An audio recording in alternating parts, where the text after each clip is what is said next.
Hello everyone. First of all, I'd like to thank Dr. K.D. Nair, Dr. Poonam Nair, all the chairpersons here, all the guests here. Thank you so much for being here. So I would like to talk on emotion quotient and how to improve it in a very simple manner, not like to make it too complex. So let's start with the first slide. What is emotion quotient? So basically, first of all, let's see the word quotient itself. So emotion quotient basically means ability to control, identify, evaluate and express your emotions. So when I use the word emotions, I primarily mean emotions is energy emotions, and you can't have a good EQ level unless you have a good stillness level and awareness level to measure it. So the first step is to understand what EQ is and how is it useful. So the primary use of having a good EQ is that it helps you to lead to optimum decisions in life. So optimum decisions is when you have a right blend of feelings and thoughts which lead to good results, good actions and optimum decisions. So improving it itself is talking about the ways to measure it. It starts with awareness, being still, being able to listen to yourself first and then listen to others. So you can't improve something unless you can measure it. It goes first to yourself and then to the patients or anybody else you are trying to help. So primarily when we are helping someone through EQ, we are trying to first see what is our own emotion level, how are we at that particular moment, what set of experiential emotion set we have, and then use them to help the other person's emotions to improve and evolve. If we can't understand our own emotions, we will not be able to help others to improvise and improve. So if something cannot convince me, it will definitely not convince someone else.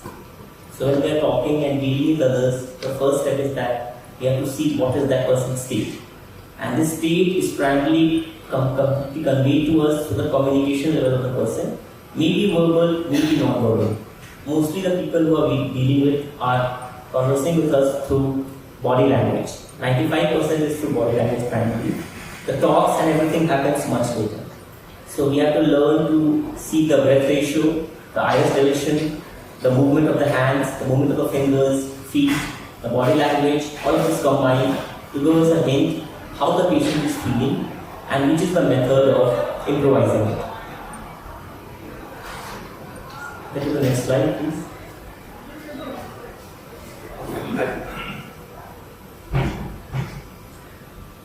So I'll talk with respect to the patient first because we are talking on a medical faculty basis.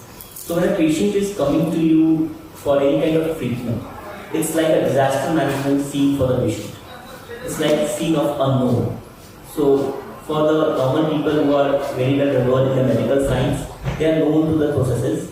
But for the patient, it's mostly the first time. So they are in a constant state of shock. It's a journey to the unknown for them. So the first step is that you have to make them feel the touch. The touch here means not the physical touch. The touch here means the state that you understand them, the state that they can trust you. Once a patient trusts you, the subconscious, the critical and the conscious layers of the mind starts helping you to reach the right journey, right state and the right occasion for getting the results. So the first step here is that you have to understand the patient and then let the patient feel that the patient can trust you.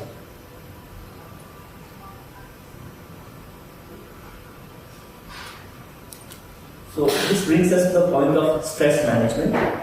So when you are dealing with the patient, we have to learn the process of stress management. And how do we do it? We divide the process. To solve any problem, you always divide it. So the first step is that to see the level of awareness the person is having about the process. Maybe give a small briefing about what is going to happen. That's the first step. Make the person be aware of the processes to be followed. Let's see what is the common overlap between you and the patient. We call it like finding the common interest. It can be something to do with something very silly like discussing the points which the patient has a common rapport with the doctor. It can be something like discussing the common hobbies, or the places the patient has visited, or the location where the patient has studied or stayed. So all this is like rapport building, and this rapport building helps the patient to make direct eye contact, to make direct rapport with you, and this in turn helps you to help the patient in long term. So when the person is in mind state, that's the constant flow of emotions. And when the person is in no mind state, that's the state when the person will trust you and leave you have your emotion quotient work properly. So this brings us to the stages of mind. So mind has 3 stages: conscious, subconscious, and the critical mind. So when a patient or a person approaches you, that person is in state of critical mind.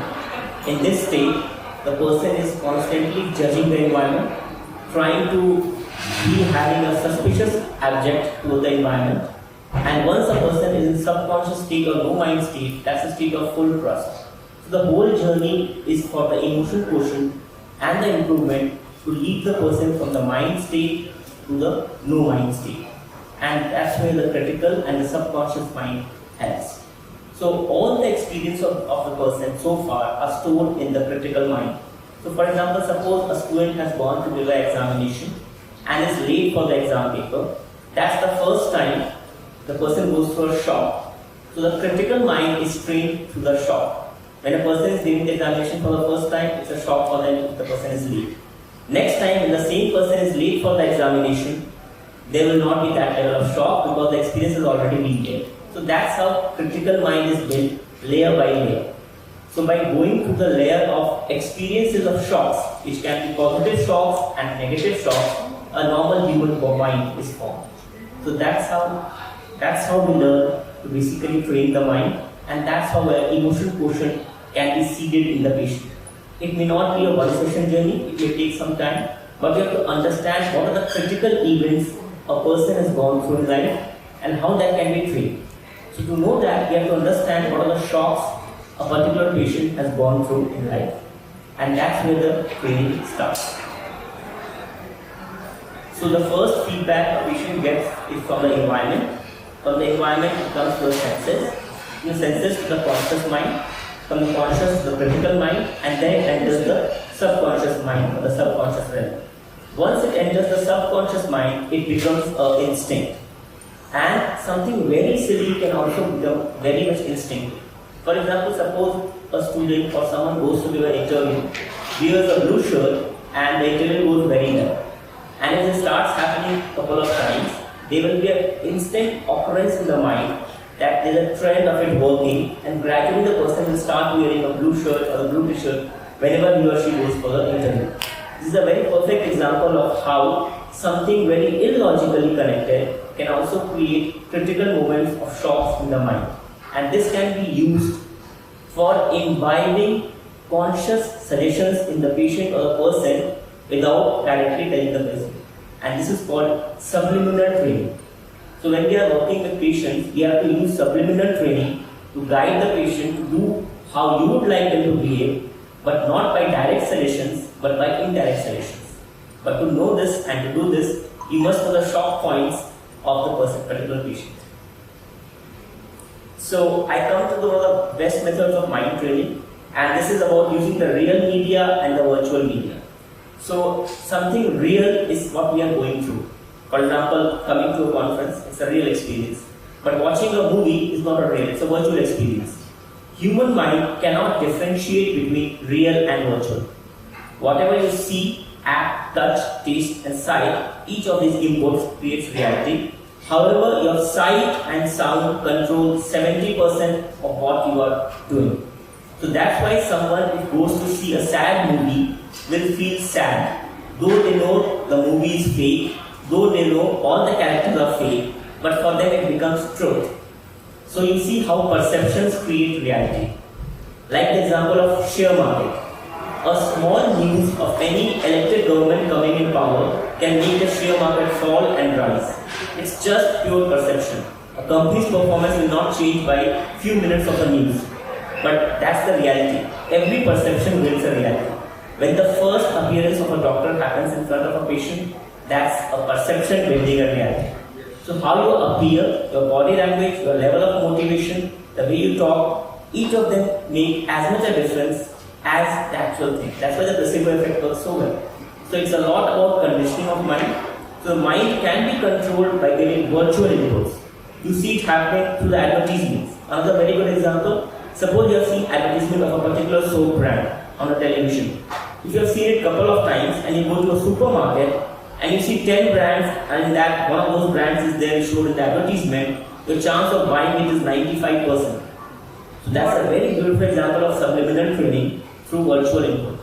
So again, that's the point where mind can be controlled. So mind control through looping is the second method. So human brain cannot process the word no. Let me prove it by example. So I use the word happy and you think about happy, just a happy face. And I ask you to imagine sad and you can think of the word sad. But if I ask you to imagine not happy, which literally means sad, you will first go to process happy, then not happy. So the word sad and not happy literally means the same thing, but when processed, they create two different inputs. When you say not happy, you create a less severe impact on the brain. But when you use the word sad, you create a very strong impact. So instead of using negative words in front of the patients, try to use non-positive words. The marketing industry does this all the time. So if I say thanda matlab, a lot of people will think Coca-Cola. That's a very good example of subliminal programming using looping. So all these are the methods which are being used by politicians, actors, statesmen all the time. I'm just trying to verbalize into mathematical terms. So this is called looping. And this happens because human brain cannot process the word no. Whenever you use the word no, it has to have a reference. So if I say another example, I say light, and I say dark, and I say not light. So again you see the effect of not light is less severe than darkness. So whenever working with patients going through critical mental disorders or going through mental trauma, try to use non-positive words instead of negative words. So if the conversation has positive and non-positive, it helps for better. So finally, when you are starting to use these kind of language, the mind enters a no mind state and this results in perfect trust. Like when a mother is working with a child, it's an example of perfect trust. The child is not questioning the mother. This is because the trust has been built, the looping has happened, and the language and the tonality does a lot of work for this. What you say and how you say it is very fine and art. So your tonality, the gap between the words, the stress on the words create a lot of effect on this. So whatever word you give stress on in a statement makes a stronger impact than the words which are not being stressed. So now I am trying to explain the whole process of entering a relaxed state of emotion quotient to the mind levels. So mind is normally in 4 states: beta, alpha, theta and delta. So the normal state of mind is beta, frequency zone 15, 14 to 21 cycles. In this state, you are in a logical state of mind. You are going from cause and effect. Then comes the alpha state. We all enter the alpha state every day just before falling asleep and just after waking up. In this state, you are in a state of sleepish awakeness. So in this state, any suggestion entering your mind works much more fast by bypassing the critical mind. That's why these two states should be perfectly relaxed in the entire day. If you want to really harm someone, try to disturb these two states of the person and you'll see the effect within 30 days. So alpha state is the state which everybody enters and it can be consciously controlled. So try to listen to good music, try to talk to people you like, try to read books or listen to audio conversations which you enjoy in this state. That helps a lot. In ancient times when mothers used to do lullaby for the children and when people used to sing to each other, this state used to be very important. Then comes the theta state. It's much more deeper state. It has 4 to 7 cycles per second. A polar bear enters the state during hibernation. This is much deeper state of consciousness. At that level, the healing happens much more faster. All the critical organs of the body are working much better in this state. And then is the delta state, 0 to 4 Hertz. In this state, you are nearly the state of as being in a ventilator or an enlightened person. So from the range of beta to delta, we pass from a normal human being to an enlightened state. If we go to super beta states, that's the start of depression, clinical depression, bipolar disorder, multipolar disorder and schizophrenia.